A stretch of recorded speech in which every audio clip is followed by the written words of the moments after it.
ఒక మనిషి ఎదగాలంటే ఎదుగుతున్నప్పుడు ఒక ఎదిగేసేసి ఏదైనా ఒక మిడిల్ క్లాస్ నుంచి ఒక అప్పర్ క్లాస్ లేకపోతే లోవర్ మిడిల్ క్లాస్ నుంచి మిడిల్ క్లాస్ ఏ పర్సన్ అయినా వెళ్ళాడు అని అంటే అతను మన ఇండియాకి ట్యాక్స్ కడతాడండి.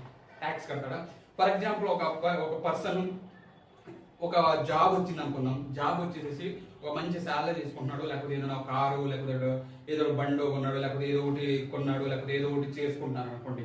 సో దానికి ట్యాక్స్ కడతాడు కదండి, రోడ్ ట్యాక్స్ కడతాడు కదండి, రోడ్ ట్యాక్స్ కడతాడు, అలాగే సివిలియన్ ట్యాక్స్ అంతా ట్యాక్స్ కడతాడు కదండి, జిఎస్టీ కడతాడు కదండి.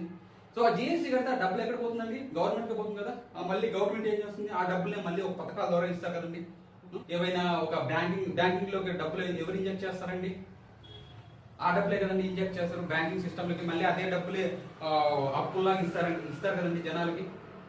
అదే డబ్బులే వాళ్ళు లెండ్కి ఇచ్చేసేసి గవర్నమెంట్ కూడాను సంపాదిస్తుంది కదండి, అర్న్ చేసుకుంటుంది కదండి.